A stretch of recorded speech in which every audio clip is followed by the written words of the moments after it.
lights, but I won't shine. Laura, tell your brother his coffee is ready. Yes, Mother. Tom, it's nearly 7. Don't make Mother nervous. Tom, will you speak to Mother this morning? Make up with her. Apologize to her. She won't to me. It's her that started not speaking. If you say you're sorry, she'll start speaking. Her not speaking? Is that such a tragedy? Tom, please. Laura, are you going to do what I asked to do, or do I have to get dressed and go out myself? Going as soon as I get my coat. It was butter and what else? Just butter. Tell them to charge it. But Mother, they make such faces when I do that. Sticks and stones can break our bones, but the expression on Mr. Garfinkel's face won't harm us. Now tell your brother his coffee is ready. Tom, do what I asked. Will you, Tom? Will you? Laura, just go now, or don't go at all. I'm going.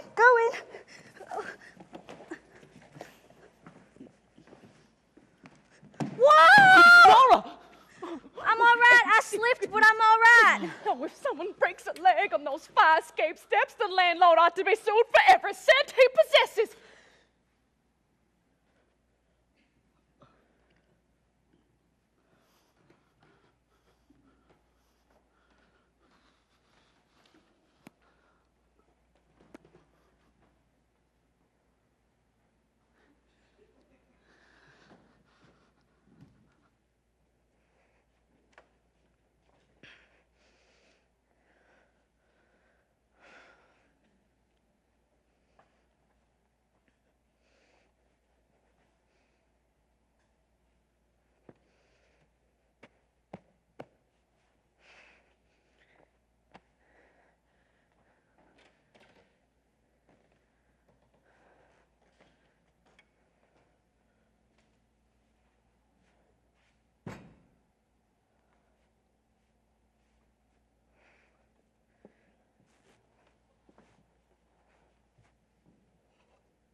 Oh, dear, no.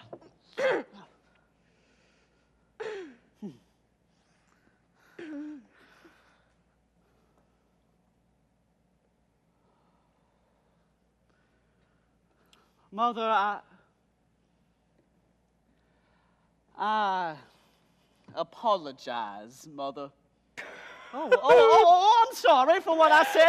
Everything that I said, I didn't mean it. No, my devotion has made myself a witch, and I make myself hateful to my children. No, you don't. I worry so much, lose sleep, it makes me nervous. I understand that. All these years I've had to put up a solitary battle, but you're my right-hand power. Don't fail. I try, Mother. Try and you will succeed. Why, you're just full of natural endowments. Both of my children, they're unusual children. Don't you think I know it? But right now I feel there's so much to be thankful for. I feel proud and happy even. Just promise me one thing, son. Oh, what is it, Mother? Promise me, son, you will never be a drunkard. I promise I will never be a drunkard, Mother.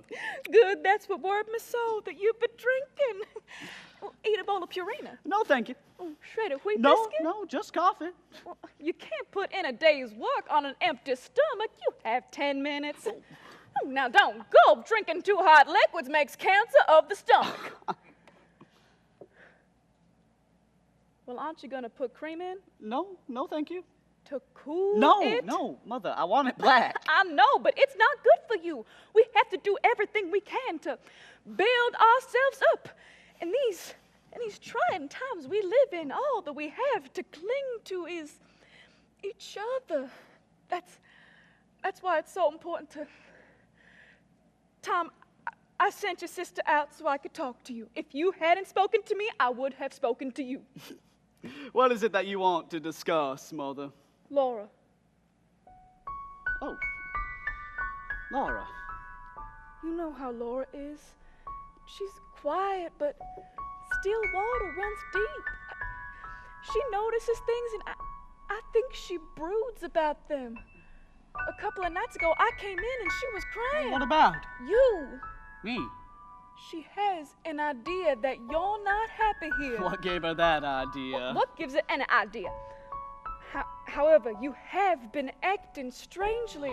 I'm not criticizing, understand that, Tom. I know your ambitions do not lie in the warehouse. That, like everybody else in the whole wide world, you've had to make sacrifices. But Tom, life's not easy.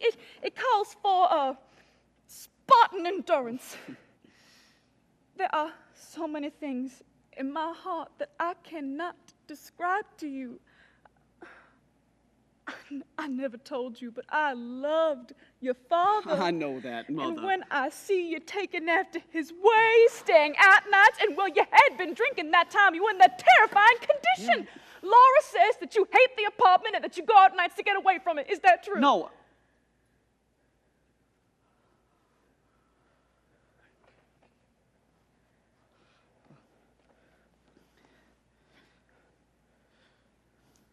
You say there's so much in your heart that you can't describe to me.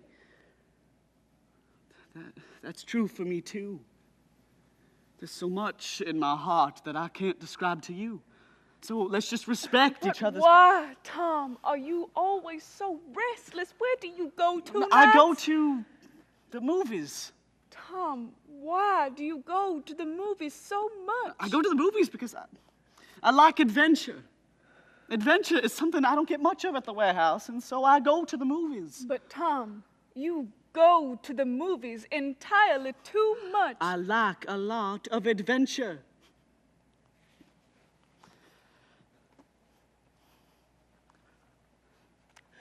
Most young men find adventure in their careers. Well, then most young men are not employed at a warehouse. There are thousands of young men employed in warehouses and offices and factories. Do all of them find adventure in their careers? They do, or they do without it. Not every young man has a craze for adventure. Man is by instinct a lover, a hunter, a fighter, and none of those instincts get much play at the warehouse. Man is by instinct. Don't quote instinct to me. Instinct is something that belongs to animals. Christian adults do not want it. Well, what do Christian adults want then, Mother? Superior things, things of the mind and of the spirit. Surely your aims are somewhat higher than theirs, than of monkeys or pigs. I reckon they're not. You're joking. However, that isn't what I wanted to talk to you about. You know, I haven't much time. Sit down. Do you want me to punch in red at the warehouse? You have 5 minutes. I want to talk about Laura. All right. What about Laura? We need to be making some plans and provisions for her.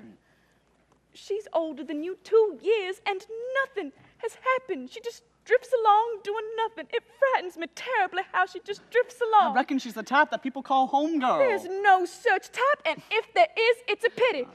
Unless that home is hers with a husband. What? Oh, I can see the handwriting on the wall as clear as I can see the nose in front of my face. It's terrifying. More and more, you remind me of your father. He was out all night without any explanation and then left goodbye, and me with the bag to hold. I saw that lady you got from the Merchant Marine. I know what you're dreaming of. I'm not standing here blindfolded.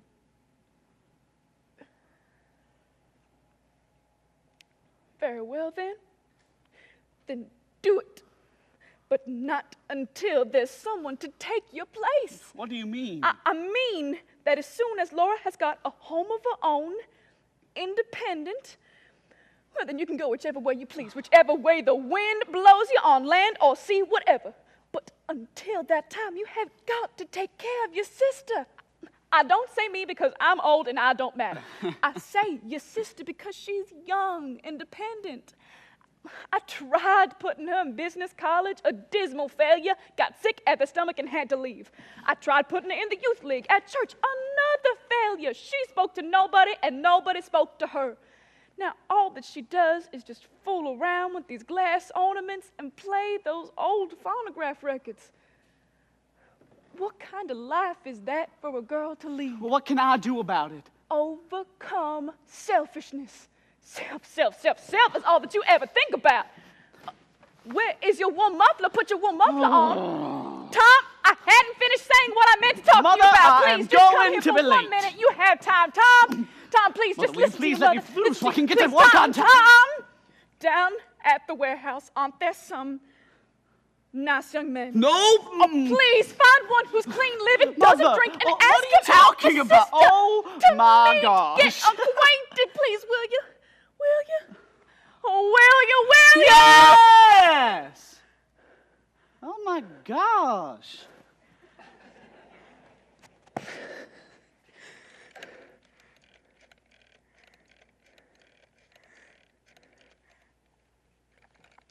Ella Cartwright. This is Amanda Wingfield. How are you, honey? Oh, how's that kidney condition? Horrors. Heaven have mercy. You are a Christian martyr. Yes, that's what you are, a Christian martyr. Well, I just now happened to be looking in my little book, and I see that your subscription to the Companion has just expired. Yes, it expired with the last issue, dear. Well, I'm sure you don't want to miss out on that brand new serial by Bessie May Harper. It's the first thing she's written since Honeymoon for Three. Wasn't that a strange and interesting story? Well, this one is even lovelier, I think. It's got a sophisticated society background, and it's all about the horsey set on Long Island.